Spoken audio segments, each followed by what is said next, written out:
Hello, everybody. Welcome back to TARTLEcast with Jason, myself, and a very special guest, David Weinberger. David is a foremost thinker on AI evolution and human understanding of the universe. He's done great work all over the world and has worked for major companies like Google. You've probably heard of it. And from that, one of the 8 or 9 books that he's written, a more recent one here, is called Everyday Chaos. And there's a natural evolution that is occurring in humanity with our technology, AI in particular. And that evolution of that AI has certain effects on our own systems for how we operate as human beings here on this planet in reference to everything else that is occurring around us.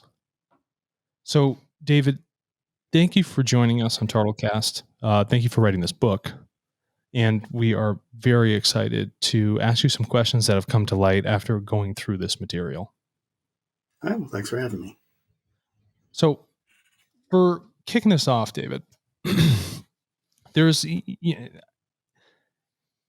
book is albeit quite philosophical. And I think because you've had such a detail-oriented, very objective path of understanding the evolution of this technology since the early days of nuclear deterrence up to where we are now, that it's time to describe the path of this technology and our path as human beings with it, because it is evolving at such a profound rate that what you coin as the system or us understanding our universe would be benefited from the artificial intelligence systems. But what I find curious here is in the simplest format of the deep learning, it takes in inputs regardless of what the inputs are. And then from that derives a corresponding output after it has comparatively gone across a set of arrays or vectors to say that, wow, there's something interesting happening here between a correlation of these data points in space and time that are leading to this outcome. And it doesn't really care what the outcome is because AI is quite agnostic. It just says what is coming in as the data that it's being fed. So I want to know, is that actually helping us in understanding what is going on here? Because if you consider the aspects of A/B testing, you just know that something is occurring because you've changed and it's driving an outcome better, but the why is missing. So is it actually beneficial in this format that AI can go through these calculations at a faster rate than we can to tell us what the most probable outcome will be? But is that truly beneficial if we don't understand the why for the occurrence of it, though? Yes, that's why we use it. I mean, that's the simplest answer. Okay. And let's take generally non-controversial uses of it, such as predicting the weather or sorting spam from non-spam, which it does exceedingly well. I mean, so well that if you were around in the late 90s, early 2000s, it looked like spam might render email useless. And then it's slightly more complex than this, but a non-machine learning algorithm, a Bayesian algorithm. And I should say I'm not an expert, by the way. I'm just a writer. Because thank you for saying all those kind things. I'm just a writer. I'm not a first-hand computer scientist. Well, thank you. But it means I am not a first-hand expert in any of this, and no problem. Frequently go wrong. Well, it is when I go wrong, but we'll leave that aside.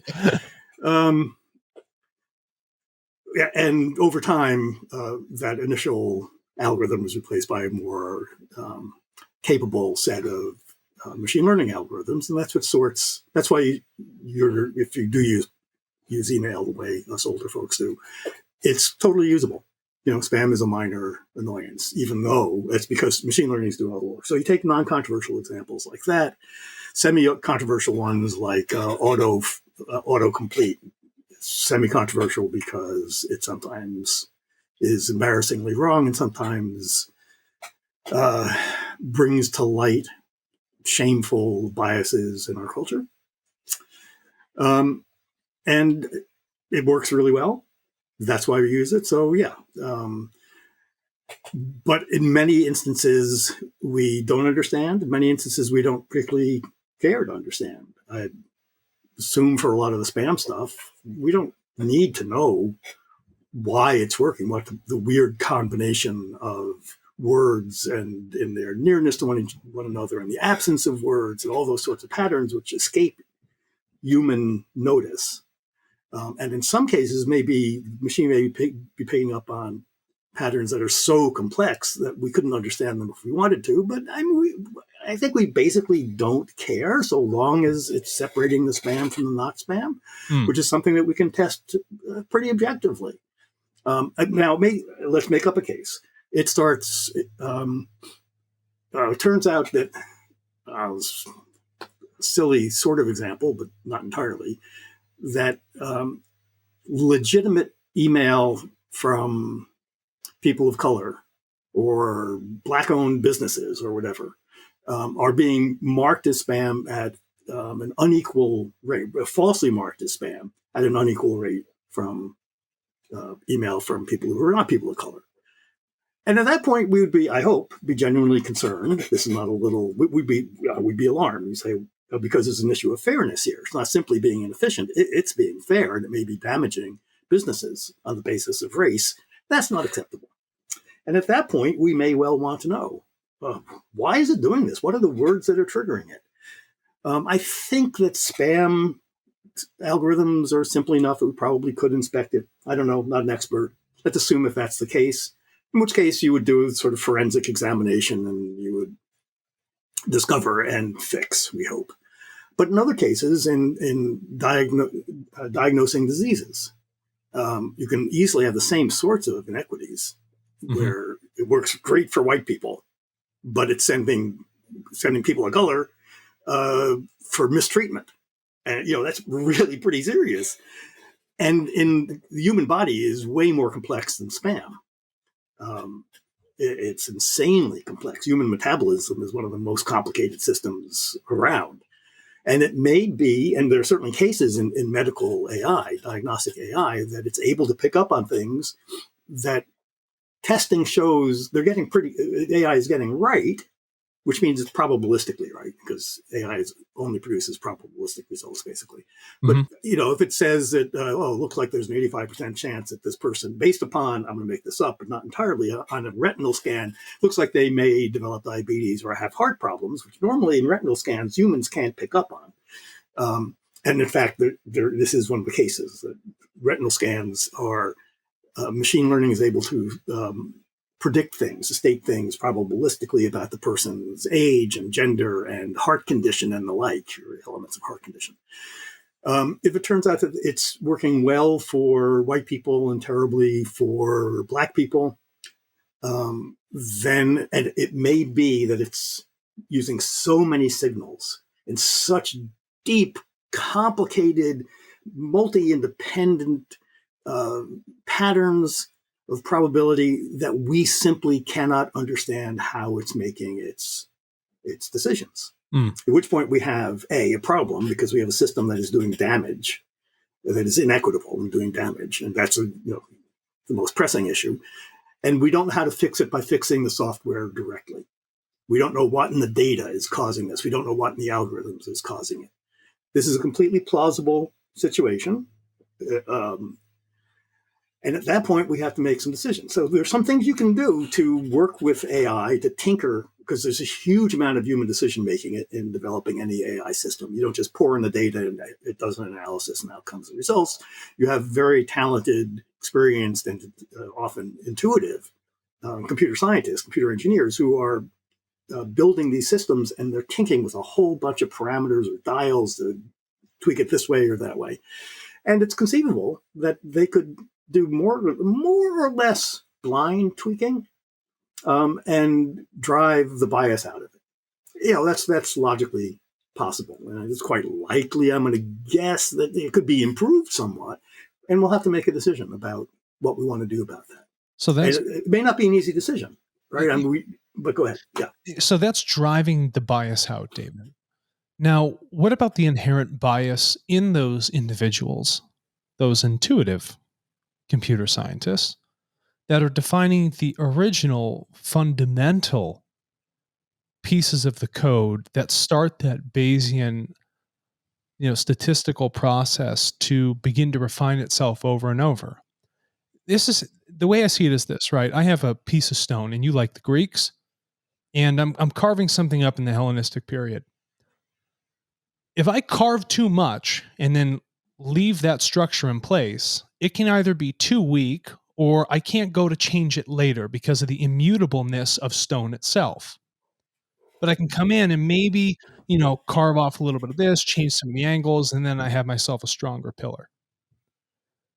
For these individuals that are going in designing these algorithms, you only have so much stone block to work with first. What defines that fundamentals, that perspective of reality, which we want to observe and allow the footing for that AI to sort of take off on. So, how is it that we can almost prevent the biases ahead of time in the design of the initial aspects of that algorithm before data is actually put into it? What are the sort of the checks and balances that go into it? Because there are quite knowledgeable people that have come through this world. And knowledge can also do a great amount of harm if understanding is not applied. Knowledge plus understanding defines our wisdom. But if we exacerbate knowledge and don't understand the implications of our own biases and fundamentals that go into it, our stone block can become very weak and chipped away so far that the amount of support it gives into the future is not really what we need to step off of. Is that metaphor making sense? It's making sense. I'm going to push back on it a little bit. Please, So please do. the part of it that makes sense is that the at least to me immediately, is that, and it's a complicated question, as I think you know. Yeah. Machine learning systems generally, they learn from data. Mm-hmm. And somebody makes a decision about what we want it to learn, what's the acceptable degree of accuracy, what sorts of trade-offs we're willing to make in the inaccuracies, and what data we're going to use to train it on. The thing that corresponds to the stone, I think, is the data. Yes. And unlike stone, data can easily be added to, subtracted to. It doesn't, I don't know what to say about its fragility. It's a really, really important. I also want just to add that I would never claim that you can drive all bias out of machine learning, any more than I could say you could drive all bias out of human society. Doesn't mean we don't have a very strong obligation to do the best we can.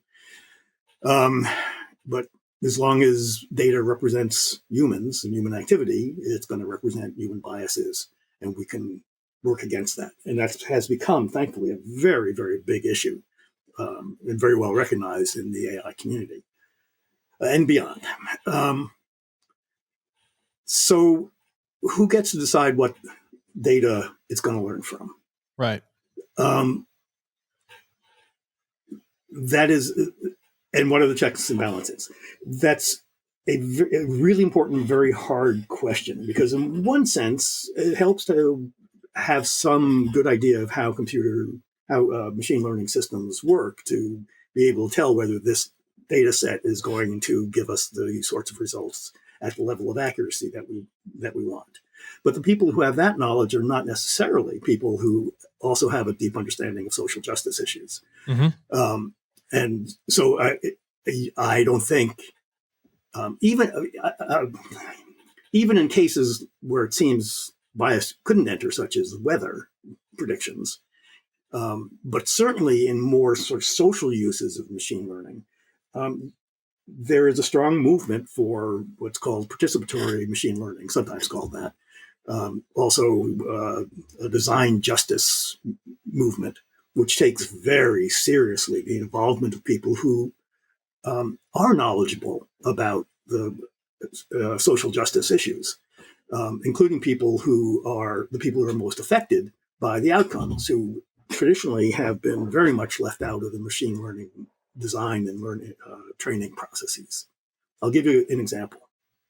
So the idea behind participatory machine learning, before I get to an example, is try to bring in the communities that are affected all the way through the process, bringing them in all the way through the process. And it can be difficult to do that. But I think, personally, I think it's an important approach. It's the right thing to do generally. Oh, good. That makes me feel good. But it's really hard to do. Yeah, and to know you're doing it right. But no, I can agree with that. So that participation is something that we've even focused on here at our current company, TARTLE. We're in 222 countries, and humans create vast amounts of data, but they lack in the participation of how that data is used, value curated from it, and how that has then come back to apply to the decision making about the resources for their own life.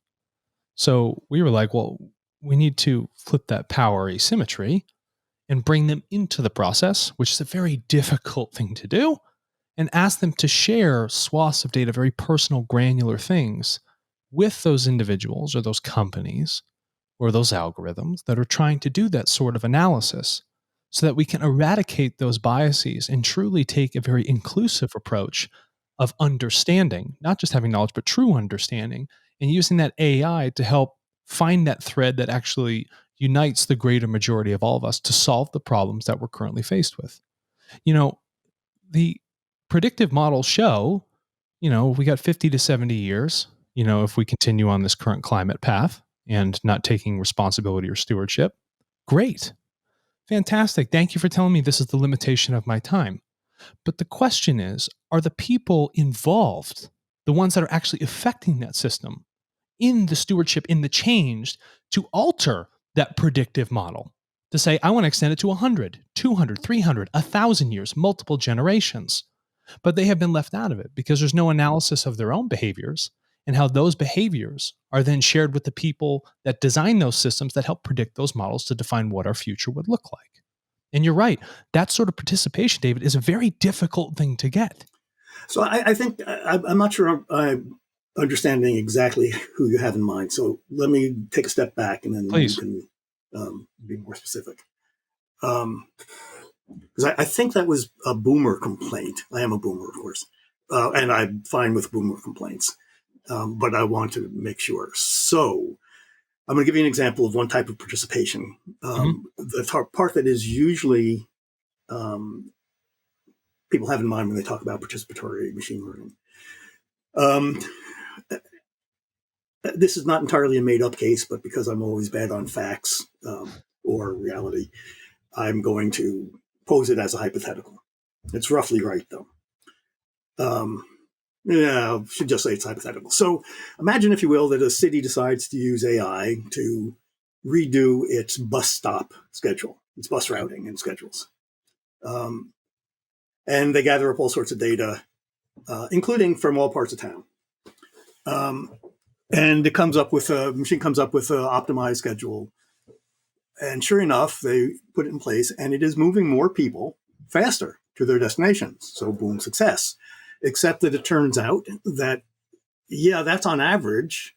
And it's because it's moving the rich, I'll say white parts of town, more efficiently than the poor parts of town. And of course, the poor parts of town is the parts of town that really need bus service because the rich folks are taking their Ubers and the like.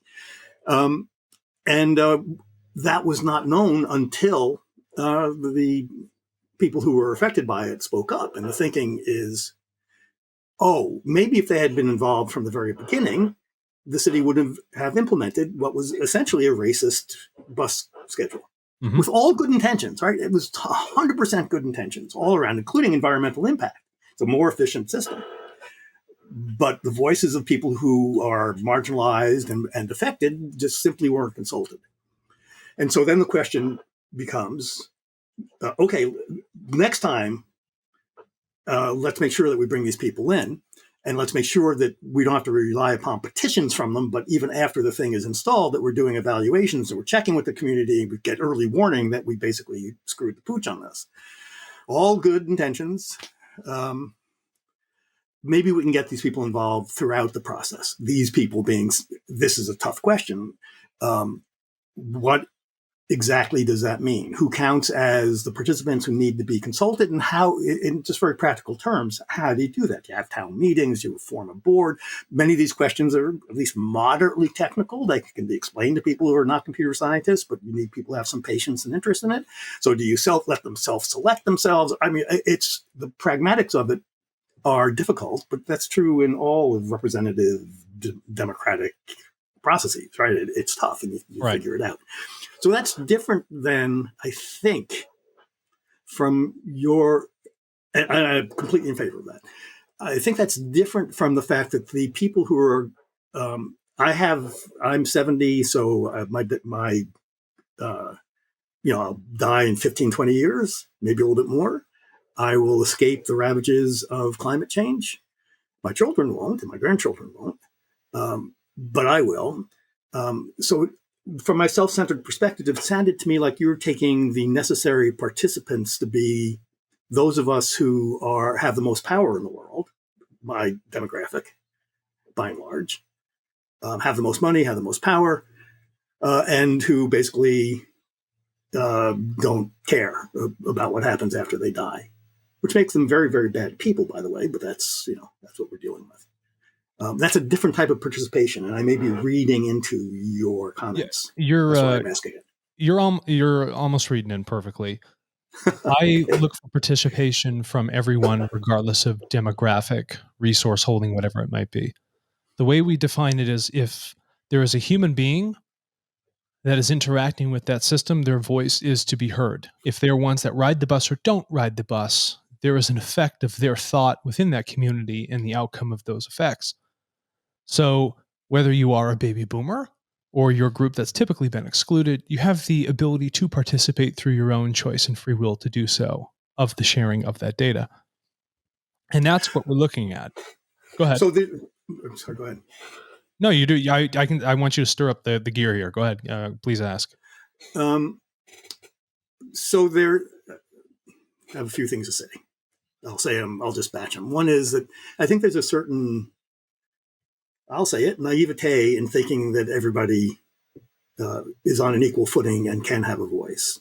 Rather, and I think you probably agree with this, that it's incumbent upon the people who are creating these systems to take special steps to make sure that people who, for lots of different reasons, don't have as loud a voice get invited to the table.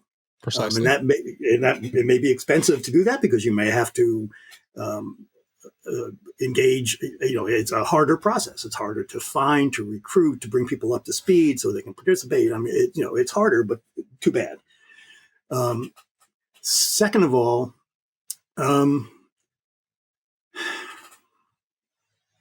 there's the same thing, I guess. There's a huge power dynamic here.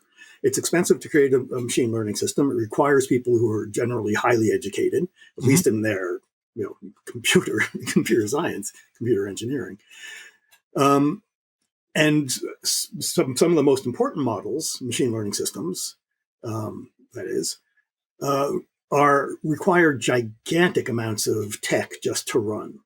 The systems themselves are so massive with so much data that there is a huge power dynamic that we have to be very, very aware of, and I would like to see broken up, as many others would, as much as possible. That question is, I think, separable from the question of who owns data. How much does a person own their own data, and what should the relationship be between that data? Well, do people own their own data, and what does that mean? I think that's a much harder question, and I'm less in step with the majority, I think, on that thinking than others, but I also think my thinking is not very good on it, so I'm not a good person to talk with about it. No, I think you're a fine person. So no, I'm telling you, I'm not. I don't know enough about it. Well, thank you for your confidence. No, I'm going to show you why I'm confident right now. David, you have your own thoughts, right? And these thoughts have also been captured in this book you have written. Some, yeah. Okay. There's not a lot in there about privacy. So, no, I know. I understand that. It's not so much about the privacy, but it's the fact that you are willing this thought to happen. And the capturing of that thought defines behaviors. And then through that behavior, we have a digital medium, which would be data. So if I'm going to think something, on my own accord, if I'm going to act, walk, talk, and breathe on my own accord, and that is going to be recorded, that would then define that that is my data because I am the progenitor, and through all provenance of action, it comes directly back to me and my thought processes. No, it really doesn't, though, right? I mean, if you run a stop sign, is the fact that you ran the stop sign your data? I don't think so. Well, I did I make the decision to run the stop sign, or was I unaware? I don't know. It doesn't matter. Either way, whatever you like. I was the one operating the vehicle, correct? Sure. So the data, but it's not your data. Well, it's not my data because I created that action. So yeah, you did an action, either intentionally or not. Yeah. It's not your data in the sense that you cannot choose to withhold it.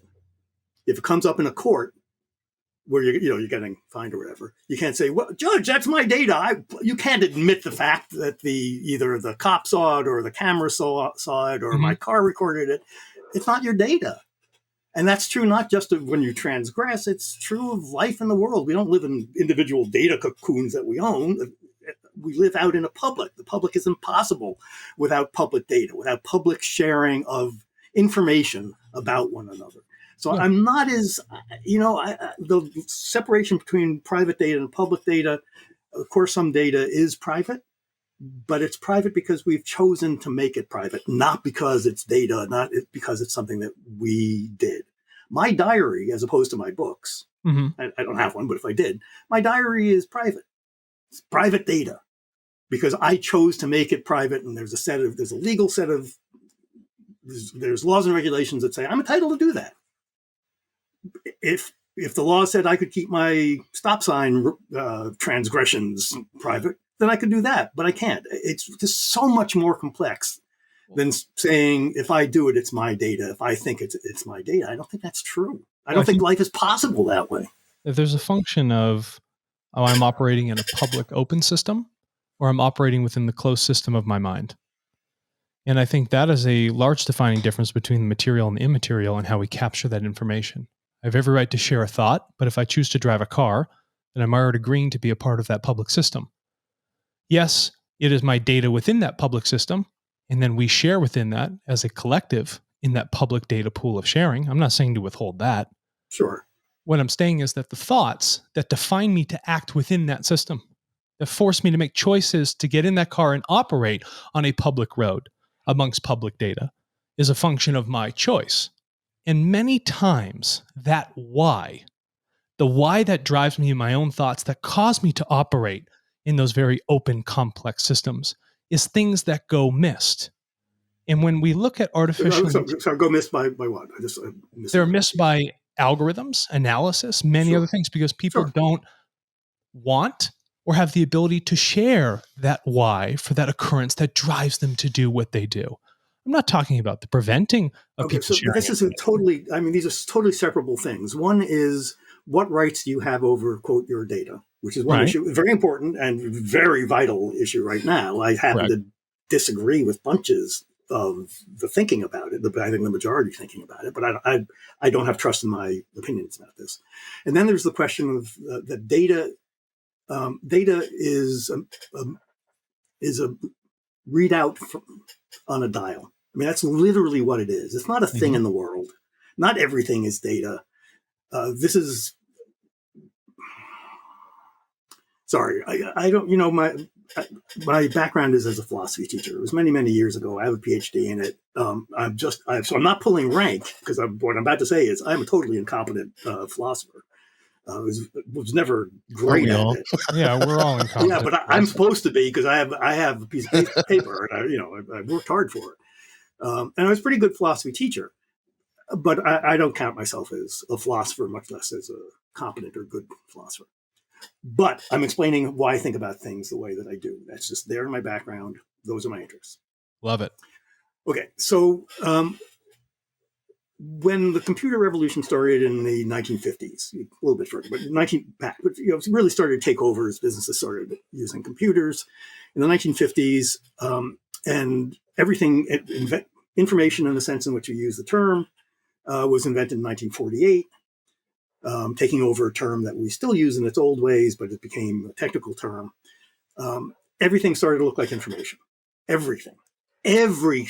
Literature started to look like information. Everything got history was information.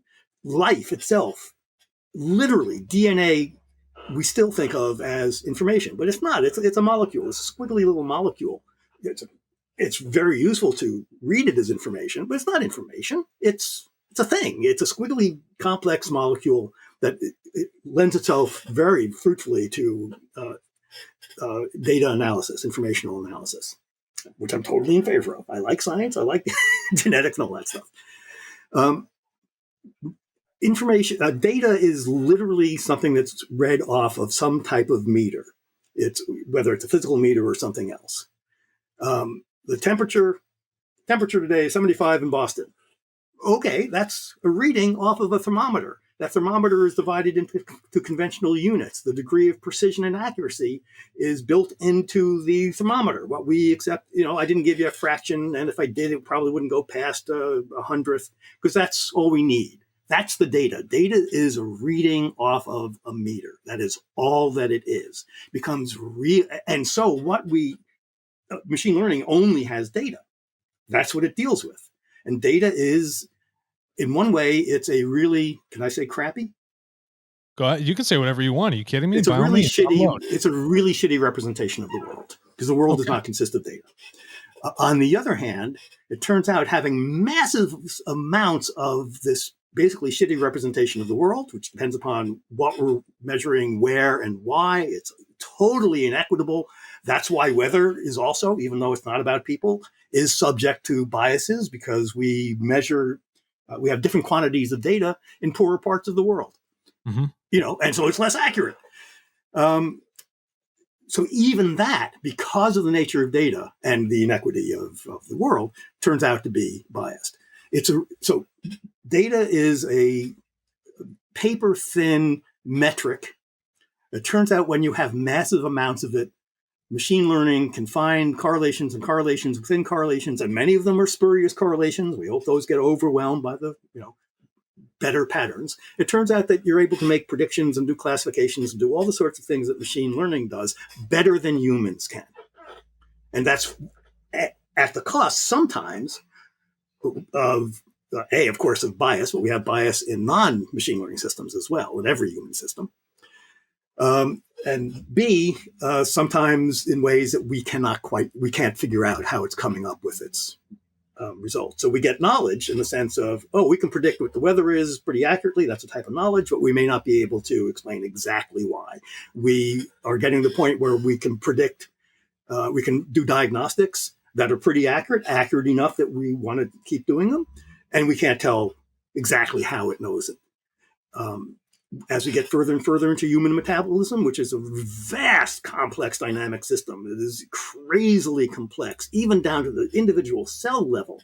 Just figuring out what happens when a compound touches a cell wall, it sets off cascades of, well, people like to say of information, but it's not. It's of chemicals and like that we can't predict it, but in some cases, but machine learning can, and we don't know how. We're going to get more and more used to the idea that the world is way more complex than we ever wanted to believe. And we're now ready to believe that because we have these machine learning systems that can take in this gigantic and complex amount of information and make enough sense of it that we want to keep using the predictions of the machine learning system. But yet, in many instances, we don't know how it works. And that tells us something about the world. That the world is incredibly, incredibly complex, far beyond our relatively simple ability, maybe the best in the universe, but still relatively simple ability to make sense of the universe. So then that would beg the question, for the foreseeable future, do you see a change philosophically in how humans use AI rather than a tool, but as a third party witness, and on top of that, a third party influencer in telling us how we should make our decisions?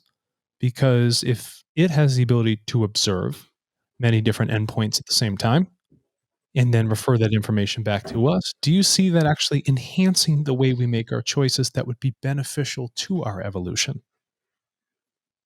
Beneficial to us. I'm not sure what to do with evolution in this regard.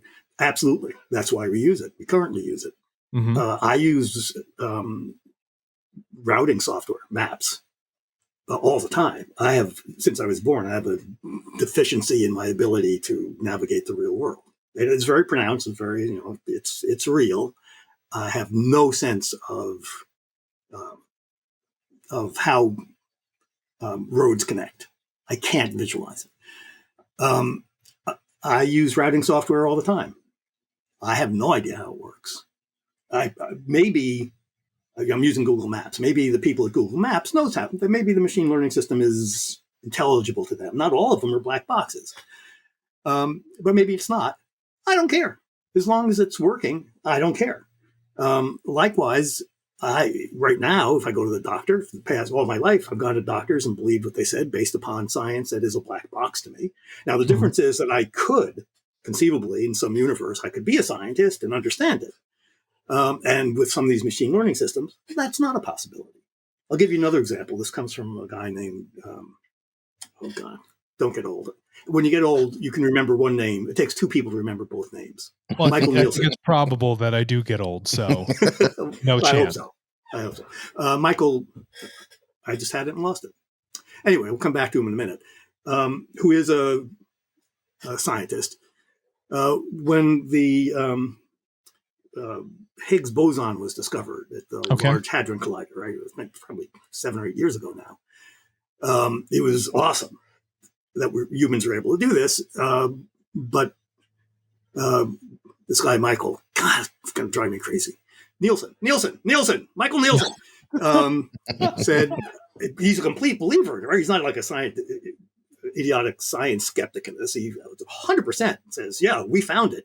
But it's interesting to note that there's no person on the planet who can explain how the collider that discovered it works. There are people who can explain subsystems, but it's too big a system for any one mind. The difference between that and machine learning is if you could find somebody who can understand each part of it. You can find an electrician who will explain how this particular yoke works, or a physicist or a chemist, or et cetera, et cetera, et cetera. With machine learning, at this point, there are machine learning models for which there cannot be, there is no even set of people who can understand it. Nevertheless, in some sense, the world has been a black box to us forever. There is an end to our understanding in every case. We rely upon systems of authority and trust, as we should. We should do that more and more. We seem to be moving away from that in some of the segments, at least of American society, and that's a disaster. But we operate in a world that is pragmatically for us has been a black box since we started gaining knowledge. I don't know. I don't know why the doctor said I should take this for cholesterol instead of that, or why we think that bad cholesterol is bad for you. I trust my doctor, and there's a chain of authority that ends somewhere, and that's fine. So we've been in that world forever. We don't like to acknowledge it because we like to think that, as with the Large Hadron Collider, that, yeah, it's big, but you can find specialists who understand every part of it. But in fact, what's been going on since forever, almost literally forever in human history, is that we have a little brain, it's like 2.5, 3 pounds. See, that's a fact, and I probably got it wrong. Which is trying to understand a universe that's 14 billion years old. We are amazing at it, et cetera, et cetera. But our primary way of doing it has been to try to reduce what's going on to knowable principles and generalizations. Correct. The simplest example is Newtonian. Is Newton.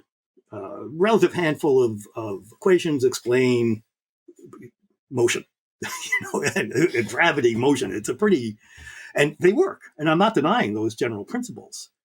But that's what we have counted as knowledge. The fact that we can never apply those principles or any principles in sufficient detail to claim complete knowledge, we just sort of pass off as an interesting little quirk of the universe. Right, so you go to apply Newton. I'm not arguing against Newton. I'm in favor of Newton's laws. I know it's pretty radical. But, if you go to apply it and you want to know when the coin will hit the bottom of the ground underneath the Tower of Pisa, you can get very, very accurate. But by plugging in the right variables for the height and the air pressure and the mass of the Earth and of the of the coin. But you can never, ever, ever account for every blade of grass. It's the springiness of the blade of grass when it drops, the variations in air pressure as a pigeon flies by and it changes, it sets up a little swirl and changes the pressure and it puts in some wind. All the pull of distant planets, of distant stars, which is omnipresent. We don't factor that in because we don't. It's not because it's not true. It's because we don't need to. We just want to know roughly when the coin's going to hit, or what is a sufficient angle on and force on the cue ball to get a ball into the pocket. We don't care about the coefficient of friction of each little piece of the felt or the pull of distant stars.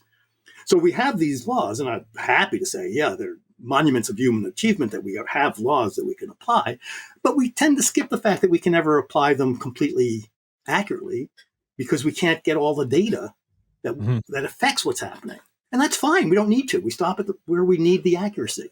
But that's still always approximate knowledge. Good enough for us. Amazing we can get it. Then that has one more sentence. That has masked for us the fact that the universe is, in fact, so vastly complex that literally everything affects everything else all the time. Right. Machine learning is making that sort of chaotic interaction more obvious to us because now we get some benefit by getting a wider swath of unknowable interactions. Sorry, I think I'm ranting. I'm sorry, but no, that's fine. I kind of want to, you're a philosophy teacher, so I want to look at it. Was.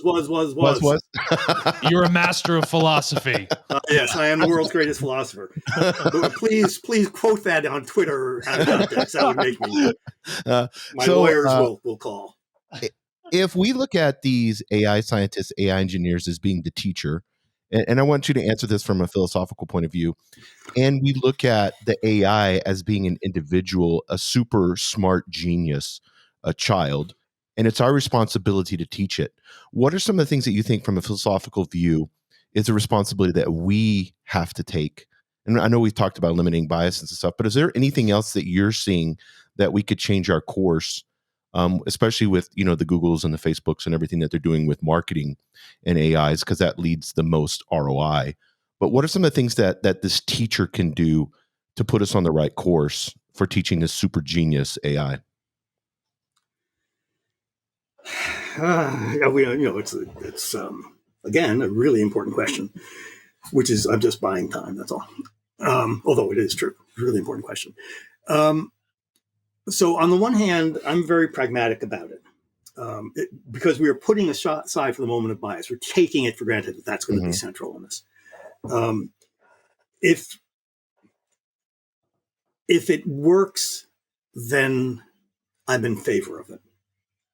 Which is to say, if it's a medical diagnostic system, and we're just going to imagine it's not biased, separate problem. Well, amazingly, it's not biased.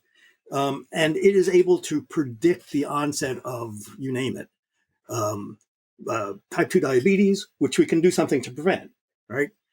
And if it turns out empirically that it is accurate as it says it is, and maybe it's 98%, somehow we're not close to that now, maybe it's 75%. Whatever it is, if it's accurate within its stated range, then it's working. And we know stuff that we didn't know. In some sense, we know stuff that we didn't know. We know I have a 75% chance, and I can change my decisions. I can make decisions based on that. I could say I don't care, or I don't believe it, and or I could immediately cut out all sugars and carbs, et cetera, or something in between. I could go for further tests. I could wait and see. I could get more tests, have my blood sugar tested more often. I have a full range of things I can do. So if it works, it works. If autonomous vehicles become fully autonomous and the highways are filled with them, and I don't believe the statistic, but who knows? The standard statistic is that it could drive down for traffic fatalities by 92%. It drives them down by half. That's a lot of saved lives. That's about 20,000 lives a year. I feel like I don't have to know how it works, so long as it's doing that, and so long as Not all the lives are white lives. Let's start with that, or people in expensive cars, which is going to also skew ethnically, racially, and the rest of it. And so long as its failures are ones that we can manage, and leave that really, really vague. Because the choice will be: would you like to save 20,000 lives a year, or would you rather kill 20,000 people who don't have to die, kill 20,000 people in order for us to have a sense that, yeah, no, we know how this thing works? I'm going to go for, black box it, given the other things.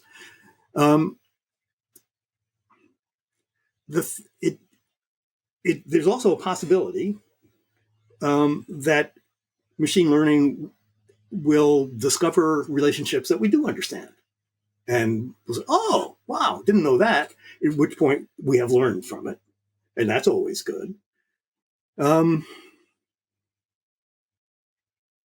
then for me, especially in the Everyday Chaos book, the most important thing that it teaches us, I think, is not necessarily this or that new relationship, but the fact that it does these useful things and thus is doing a better job of reflecting our world than our prior processes did,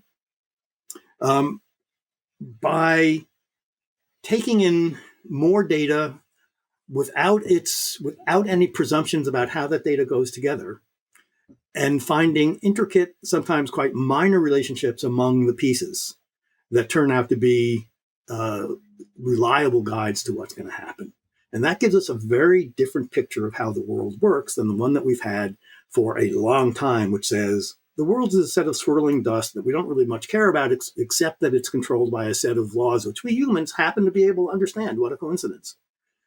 Well, no, once you get used to machine learning and the fact that we sometimes don't know how it works, I find myself instead thinking, oh, yeah, so the world actually is insanely complex, and now we have a tool that's able to find some of the patterns in that complexity. And it does so without being told what the general principles are. You just give it data. You don't tell it what we think the relationship is among the data. I actually want to come back to that in a second, because it's an amazing, astounding fact. It does it simply on the basis of data, without generalizations being put into it, and it frequently doesn't have generalizations that come out of it. We know it's good. Hey, good chance it's going to rain tomorrow, but there's no generalization about the swirling mass of heat in Louisiana and how that's affecting the cold spell in Newfoundland or whatever. Mm-hmm. So let's, and this is interesting here. AI is as good as the amount of inputs it can receive. That's just what it is. Doesn't do well when it has very little inputs. Well, it's not. It needs sufficient input. It needs a sufficient amount for the algorithm to even process, right? To come up with accurate enough results. Correct. And that's a moving target, right? So. You and I both know that's a very moving target. It also depends on what you're looking to analyze. Now, you use the term universe many, many times. Mm-hmm. And our understanding as human beings in relation to the universe is from what we see. Now, my understanding of physics is that 95 to 99% of all matter is actually unseen, but it envelops that space. So how is it that we come to understand our universe and chaotic systems when it only accounts in the material sense for the smallest amount in the totality of life and existence itself? Is AI then beneficial at dealing with the fact of not having inputs or knowing where to look when it doesn't have information that it needs for its own inputs? Or do you see it self-guiding itself to look to the 99% of the unseen material universe? Well, I mean, if humans can't see it and our tools can't see it, then neither can machine learning, of course. Right? I mean, I don't know anything about physics, so no. But you're on a good philosophical point here. So then, where does that lead us to our understanding if we are defining principles of this world strictly on the minimal amount of our universe that we can see, or for instance, our societies. Why do you think humans are entitled to understanding? Now, this is a very interesting question. That's a great question. This is a very interesting question. Understanding allows us to evolve. And if we lack the understanding of the why, or the drivers in a system of cause and effect within our own mind, which is immaterial, and then moves into our material world, and if we lack the understanding for how that process occurred, how are we supposed to evolve? We would all be these hedonistic, self-absorbed, not worrying about the climate, not worrying about others, just moving about our existence. So I'm losing this somewhere. I'm sorry. David, go ahead. Yeah. Yeah. The right to understanding is a choice. Understanding is a choice we want to take through our own responsibility. I could listen to you on this podcast and choose to not understand a word you said, or block it or wall it off in my mind. But Sure. I've taken on the responsibility to listen as perceptibly as I can to what you have to say, so that I can understand the perspective coming from you. Because you, to me, as a stranger in some senses, are an enigma within your own thoughts and mind. I only knew you through the book. And now I get to know you through your thoughts in this interaction here. So it's not that I have a right to understanding. I have a right to my life and my thoughts, but I have the choice to understand. And through that choosing to understand would allow us to define our evolution and how much we want to take the responsibility for that understanding.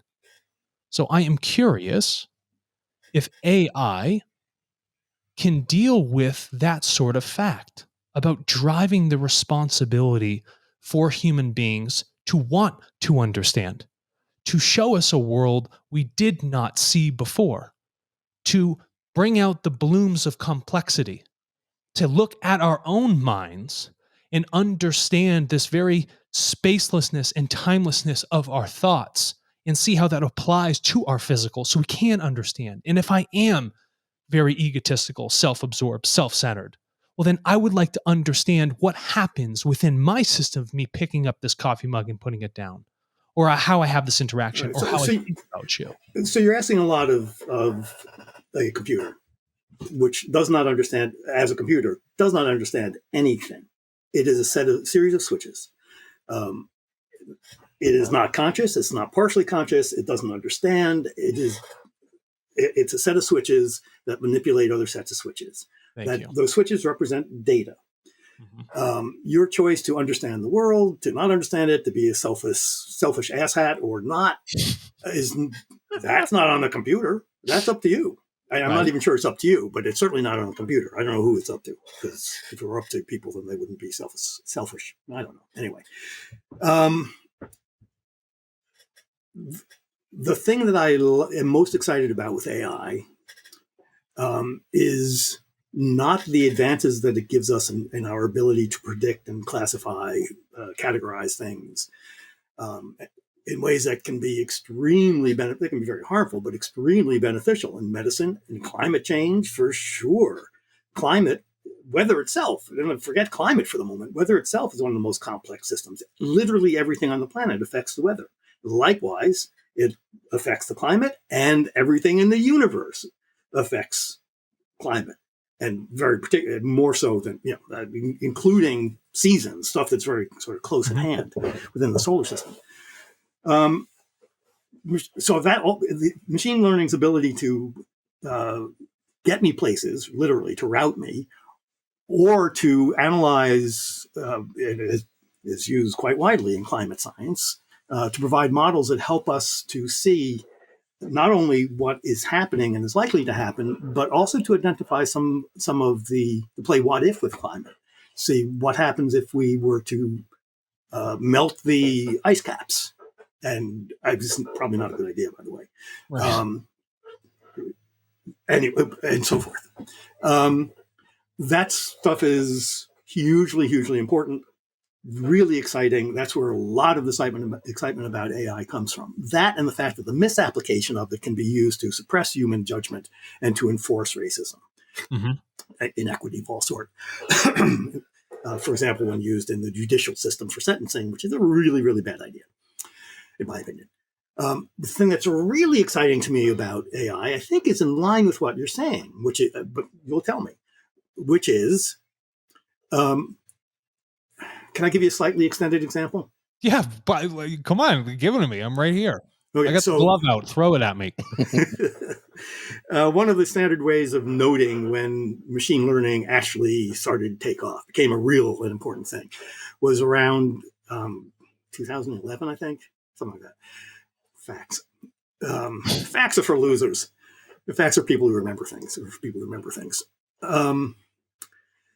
The ImageNet competition, in which computers were sicked on a set of images and asked to identify them, classify them into various categories. And the standard way of doing it had been getting pretty good at was to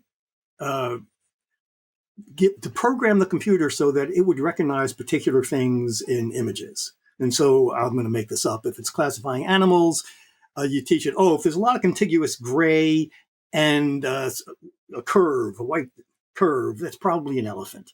But if it's blobby and soft and it's, then maybe, or if it's got wings, then maybe it's a bird, you would have to tell the computer what to look for. And with enough work, it gets pretty good at that. Then a team said, you know what, let's just gather up lots and lots of data and let's not tell it what we know about how things are classified. We'll just give it images, which are a collection of pixels, which are colored dots in a rectangle in a grid. And we'll say this set of pixels is an elephant. This one is a rhino. This one is a bird, et cetera, et cetera, et cetera. We won't tell it anything we know about animals. We'll just label this stuff.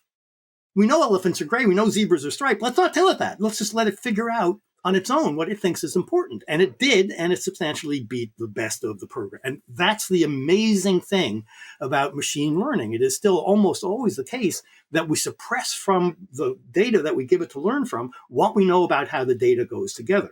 So when Mount Sinai gave 700,000 health records to a prototype that they called Deep Patient, 500 different categories of information, all of which is data, all numbers, it didn't tell it, these are symptoms and these are medicines and these are outcomes, and these are weights and these are ages. It said, here's a bunch of numbers.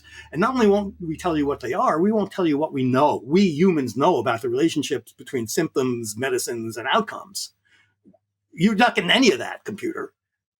And these systems started to do better than humans can.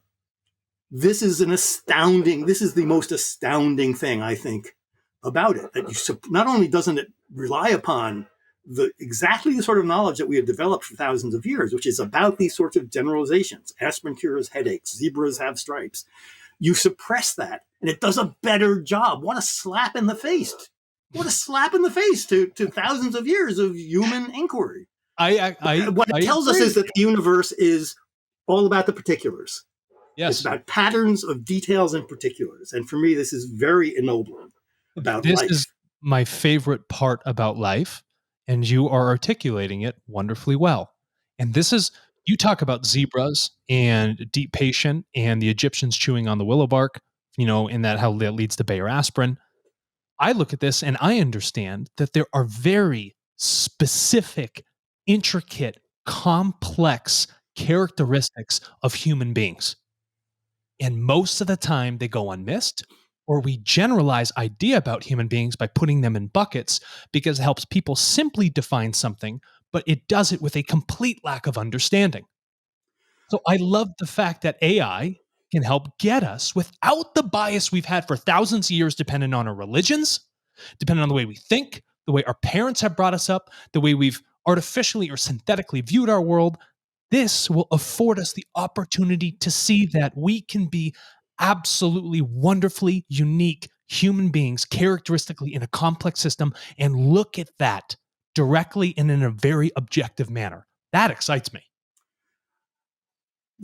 Good. It excites me too. I'm Well, good. deeply. You and I are going to parade through the streets with our clothes off. Just like, Well, of course, I'm gonna find a difference between us in a minute, because this is what I am very much. I haven't taught philosophy since 1986, so I'm very much an X.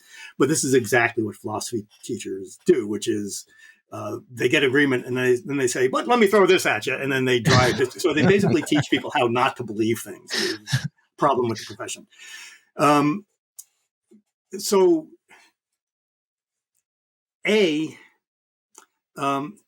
yes. So long as part of this is we are so complex, and our ideas frequently, our senses, our intuitions are based so much on the interrelationships of small pieces that we may not be able to identify, that we may not be able to analyze why or understand why. I don't trust that guy. I can't tell you why. And we may be wrong too. Intuition is a terrible guide. We may be wrong. It would be nice to be able to say, "Oh, you know why? It turns out that I once didn't trust somebody whose ears had the same earlobes." It could be that. Yeah. So there's a problem with that. Well, this guy, his earlobes. Yeah. Not trustworthy. If you saw these earlobes, you wouldn't trust them. Oh, man. So it would be nice to be able to know these things, but it may be simply too complex. And B is that machine learning in general, I think, teaches us this. Machine learning's ability to analyze anything like the set of any individual's understanding is, I think, pretty much non-existent and may not ever be existent. The general way that it works is a slap in the face to the idea that humans can and should and must understand everything, and understanding means reducing the particular, finding which generalization a particular fits under. That's where the slap in the face is. Yeah. The idea that it's going to help me identify suspicious people is probably something we don't even want it to do, because it's going to be so biased. I mean, have you seen the earlobes on that collective? That's suspicious. Well, so there is this famous example of somebody feeding in Facebook photos of, I think this is the way it worked, Facebook photos of people, portraits of people who had identified their sexual orientation, their quote preferences, and it claimed to be able to. It had gaydar. It claimed to be able to now identify people based on their photos, who's gay and who isn't. And this caused some concern, because that sort of thing can lead, especially where gay rights are suppressed. It's a freaking nightmare to think that CCD cameras in public might start identifying people as gay and so being oppressed because of it.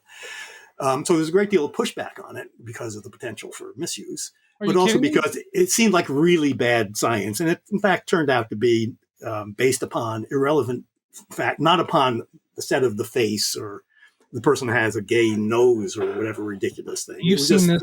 We've seen this before with the Nazis. What they would teach: here's a Jew, here's a Gentile. And I don't want to say it, but a lot of that study did come from Harvard University, which was adopted. But that was the model. It's like, let's take a profile, and then we're going to use that to define who a person is. That's a dangerous road to go down. It is a very, even though there are some safe generalizations about Jewish faces. I own one myself. Right. Still, it's not something we want to do ever, and we certainly don't want to entrust a machine that may not be capable of being interrogated about how it came up with its identification, and then apply, sanctions.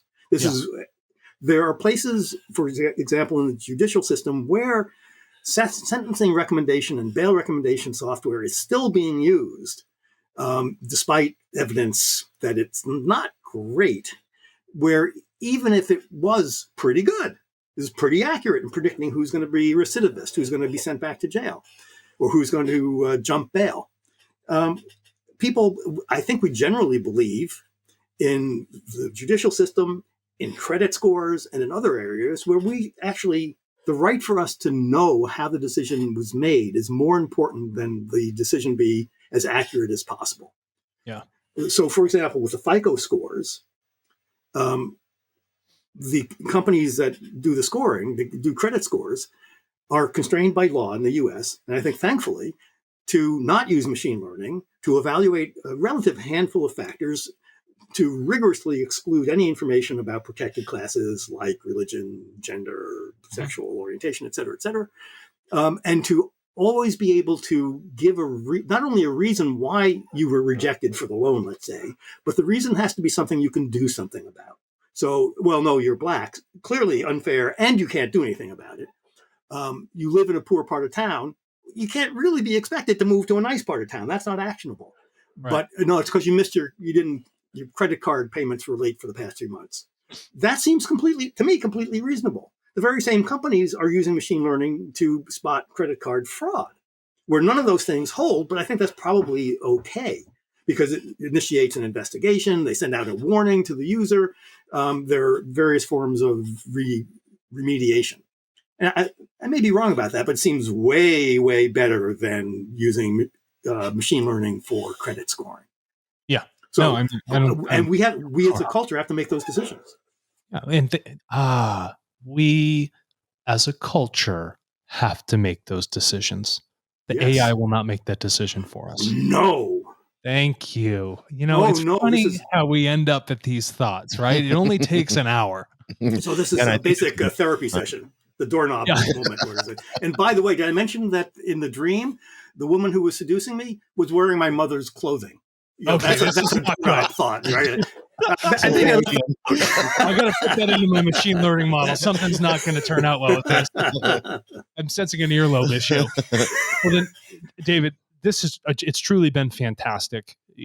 I'm actually, we're going to need to bring you back on because there's so much to unpack with this. And if you're comfortable to do it, we'd love to have you here. And as we close this up, I would like you to share with us and the rest of the world that listens to this, one thing you could afford them to think about in their future. What is it for them that you would leave them with that would help guide them going forward towards understanding?